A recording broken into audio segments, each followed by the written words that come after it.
Hi friends, welcome to mummy's masala. இன்றைக்கி என்ன vlogன்னு பார்த்தீங்கன்னா, நான் vlogலாம் எதுவும் ஷேர் பண்ணல. ரொம்ப சிம்பிளாக ஒரு ரெசிபி தான் உங்களோட நான் ஷேர் பண்ணியிருக்கேன்.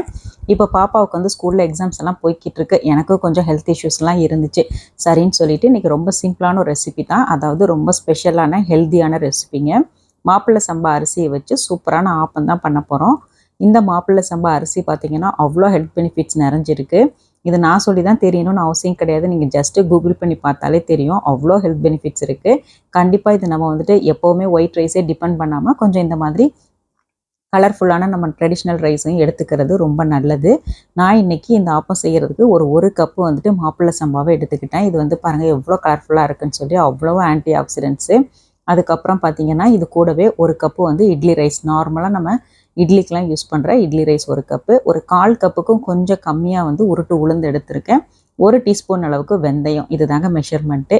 இது கூடவே பார்த்தீங்கன்னா லாஸ்ட்டாக வந்துட்டு இன்னொரு பொருள் ஒன்று சேர்க்கணும். இதை வந்து நல்லா ஒரு 4 to 5 வாட்டி நல்லா வாஷ் பண்ணி எடுத்துக்கிறணும். நார்மலாக நம்ம எப்போவும் வாஷ் பண்ணுறதை காட்டிலும் கொஞ்சம் எக்ஸ்ட்ராவே வந்துட்டு இதை வாஷ் பண்ணி எடுக்கணும். ஏன்னா வந்து இதில் நிறைய ஊமி, அதுக்கப்புறம் வந்துட்டு தேவையில்லாத சிலதெல்லாம் வந்துட்டு இருக்கும். ஸோ அது எல்லாத்தையுமே நம்ம நல்லா க்ளீன் பண்ணி வாஷ் பண்ணி எடுத்துக்கிறணும். அதுக்கப்புறமா இது வந்து நல்லா பார்த்தீங்கன்னா இந்த தண்ணி நல்லா கிளியராக இருக்கணும். இந்த மாதிரி நல்லா கிளியராக இருக்கிறப்ப தான் கரெக்டாக வந்துட்டு ஆப்பம் சூப்பராக கிடைக்கும்.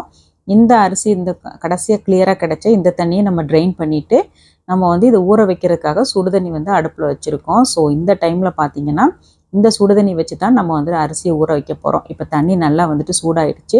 ஸோ இந்த தண்ணி வந்து இந்த அரிசியில் ஊற்றி மூழ்கிற அளவுக்கு ஊற்றி நல்லா ஊற வச்சுக்கலாம். இதனால் பார்த்தீங்கன்னா யூஸ்வலாக இப்போ இந்த அரிசி வந்து ஊற வச்சோன்னா ஒரு 5 hours ஆச்சும் ஆகும் ஊறுறதுக்கு. இந்த மாதிரி ஹாட் வாட்டர் யூஸ் பண்ணும்போது ஒரு 2-2.5 மணி நேரத்துலேயே வந்து சூப்பராக ஊறிடும். ஜஸ்ட்டு அந்த சூடு அடங்கினாலே நம்ம வந்துட்டு அரைக்கிறதுக்கு தயாராகிடும். ஸோ நான் ஒரு 2.5 மணி நேரம் வரைக்கும் ஊற வச்சுட்டேன். இதுக்கடையில் பார்த்தீங்கன்னா ஆட்டுறதுக்கு ஒரு 15 நிமிஷத்துக்கு முன்னால் ஒரு 1/4 கப்பு கெட்டி சிவப்பு அவுல் எடுத்துக்கிறணும். அதையும் நல்லா வாஷ் பண்ணிவிட்டு தண்ணி ஊற்றி ஊற வச்சுக்கலாம். இதுதான் வந்து பார்த்தா நல்லா கிறிஸ்ப்னஸ் கொடுக்கும் ஆப்பத்துக்கு. ஸோ அதுக்காக தான் இது வச்சுருக்கோம். அதுக்கப்புறமா இப்போ ஒரு 2.5 மணி நேரம் ஆயிடுச்சு. இந்த அரிசி, உளுந்து, வெந்தயம் இந்த காம்பினேஷன் பார்த்தீங்கன்னா ஒரு 2.5 மணி நேரமும், இந்த சிவப்பு கெட்டி அவல் வந்து ஒரு 15 மினிட்ஸும் நல்லா ஊறிடுச்சு.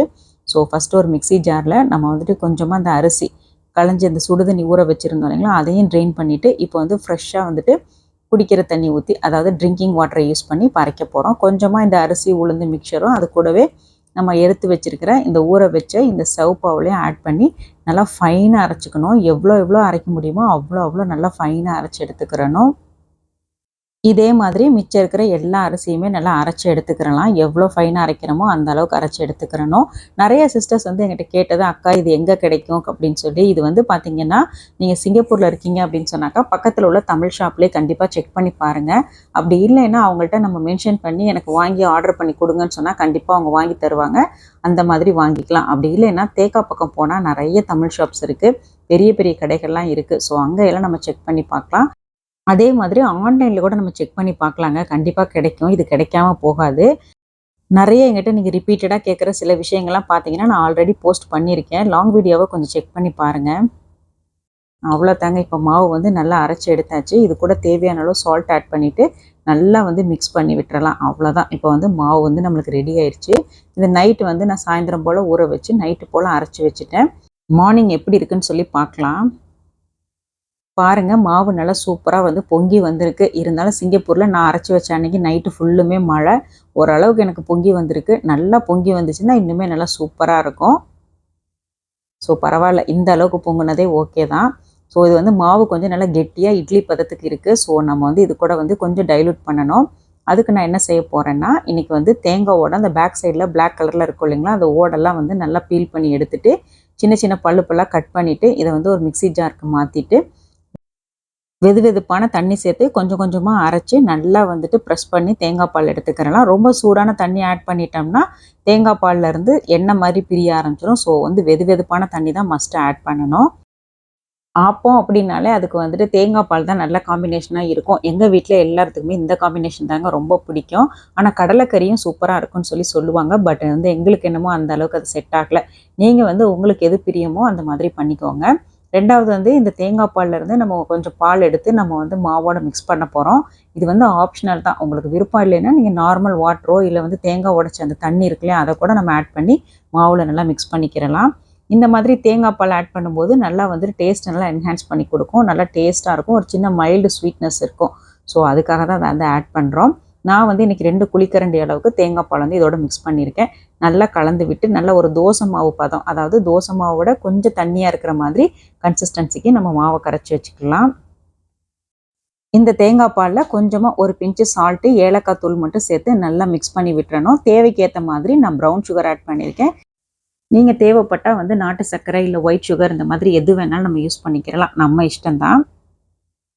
நான் இன்றைக்கி இந்த இரும்பு சட்டியில் தான் வந்துட்டு ஆப்பம் சுட போகிறேன். இந்த இரும்பு சட்டி பார்த்திங்கன்னா நான் வந்துட்டு மதுரையில் அம்மன் சன்னதியில் உள்ள சிக்கந்த ஸ்டோர்னு சொல்லி ஒரு கடை இருக்குது இல்லைங்களா, அங்கே தான் நான் வாங்கியிருந்தேன். இது வாங்கி இப்போ எப்படியும் ஒரு 2 வருஷத்துக்கு மேலேயே இருக்கும். 2-3 இயர்ஸ் ஆகுது. நான் நல்லா வந்துட்டு ஆப்பத்துக்கே பழக்கி வச்சுருக்கிறதுனால எனக்கு நல்லா சூப்பராக வரும். நீங்கள் எந்த சட்டியில் வந்து எப்போவுமே ஆப்பம் செய்வீங்களோ அதே இதுலேயே நீங்கள் அப்படியே பண்ணிக்கோங்க. அதுவும் கண்டிப்பாக நல்லா சூப்பராக இருக்கும். ஃபஸ்ட்டு வந்து இந்த இரும்பு சட்டியை பொறுத்த வரைக்கும் ஒரு 2-3 ட்ரிக்கை வந்து ஃபாலோ பண்ணணும். அப்போ தான் வந்துட்டு ஆப்பம் தீயாமல் நல்லா கரெக்டாக வரும். ஏன்னா இரும்பு சட்டியே பார்த்தீங்கன்னா நேச்சராக வந்து சூடை வந்து அப்சர்வ் பண்ணி வச்சுக்கிறோம். ரொம்ப நேரத்து வரைக்கும் அந்த ஹீட்டை வந்துட்டு அப்சர்வ் பண்ணிவிட்டு ஸோ சட்டி ரொம்ப நேரம் வரைக்குமே நம்ம ஆஃப் பண்ணி கூட சூடு இருக்கும். கரெக்டாக வந்துட்டு அந்த ஃப்ளேமை கண்ட்ரோல் பண்ணி ஊற்றினா தான் நம்மளுக்கு கரெக்டாக செட் ஆகும். அதுக்காக நான் ஃபஸ்ட்டு என்ன பண்ணுவேன்னா, ஃபஸ்ட்டு வந்துட்டு ஃப்ளேமை வந்து நல்லா மீடியம் ஃப்ளேமில் வச்சு சட்டியை நல்லா சூடு பண்ணிடணும். அந்த ஆப்ப சட்டி வந்து நல்லா சூடானதுக்கு அப்புறமா சிம்மில் வச்சுட்டு 2-3 ட்ராப் மட்டும் ஆயில் ஆட் பண்ணி நல்லா எல்லா பக்கமும் படுற மாதிரி ஸ்ப்ரெட் பண்ணி விட்டுறணும். அதுக்கப்புறம் 2 குழிக்கரண்டி அளவுக்கு மாவு எடுத்து நல்லா வந்து எல்லா பக்கமும் படுற மாதிரி நல்லா சுற்றி விட்டுறணும். திருப்பியும் ஃப்ளேமை வந்து மீடியமில் வச்சுட்டு ஒரு லிட்டு போட்டு க்ளோஸ் பண்ணி வச்சிடலாம். ஒரு 2 மினிட்ஸ் கழித்து திருப்பியும் ஓப்பன் பண்ணி சைட்ஸ்லாம் ஒரு 2-3 ட்ராப் ஆயில் ஆட் பண்ணிக்கிறணும். அப்போ தான் வந்துட்டு நல்லா கிறிஸ்பியாக வந்து நல்லா கோல்டன் லேஸோட அழகாக கிடைக்கும். திரும்பவும் ஒரு லிட்டு போட்டு ஒரு 2 மினிட்ஸ் அப்படியே நம்ம விட்டுட்டு அதுக்கப்புறமா நம்ம சிம்மில் வச்சுட்டு இந்த சைட்ஸ் எல்லாம் ஒரு சின்ன ஃபோர்க்கோ இல்லைன்னா வந்துட்டு ஆப்பம் எடுக்கிற அந்த ஸ்டிக்கை வச்சோ லேசாக எடுத்து விட்டோம்னா சூப்பராக வந்துட்டு ஆப்பம் எடுத்துடலாம். அவ்வளோதாங்க, சூப்பரான ஹெல்த்தியான ஆப்பம் வீட்லேயே ரெடி. என்னோட இந்த மெஷர்மெண்ட்டுக்கு பார்த்தீங்கன்னா இந்த மாதிரி பெரிய சைஸ் ஆப்பம் ஒரு 8 கண்டிப்பாக வரும். ஸோ இதுவே போதுமானதாக இருக்கும். ஸோ ஒரு நேரத்துக்கு நம்மளுக்கு கரெக்டாக நல்லா சூப்பராக கிடைக்கும். ஸோ 8 ஆப்பம் வந்து கண்டிப்பாக இந்த மாதிரி வரும். இதுவே எனக்கு சைஸ் வந்து சின்னதாக வேணும் அப்படின்னு சொன்னாக்கா ஹாஃப் வடைச்சட்டி அளவுக்கு கூட நம்ம ஊற்றி கொஞ்சம் சின்ன சின்ன சைஸாக கூட எடுத்துக்கிறலாம். அந்த மாதிரி நான் சுடுவேன். அதுவும் சூப்பராக இருக்கும். இப்போ வந்து நம்ம இந்த அவல் ஆட் பண்ணுறோம் இல்லைங்களா, அதுக்கு பதிலாக நம்ம 1 கப்பு வந்து வீட்டில் வடித்த சாதம் இருக்கும்ல, அதை கூட நம்ம சேர்த்து அரைச்சி செய்யலாம். அந்த ஆப்பமும் நல்லா சூப்பராக வரும். ஸோ ஒன்று வந்து அவல் ஆட் பண்ணணும், இல்லைன்னா வடித்த சாதம் 2ல் 1 தான் ஆட் பண்ணணும். 2யும் சேர்த்து ஆட் பண்ணிடக்கூடாது. அவ்வளோ தாங்க, பாருங்கள் சூப்பராக ஆப்பம் வீட்டிலே ரெடி பண்ணிட்டோம்.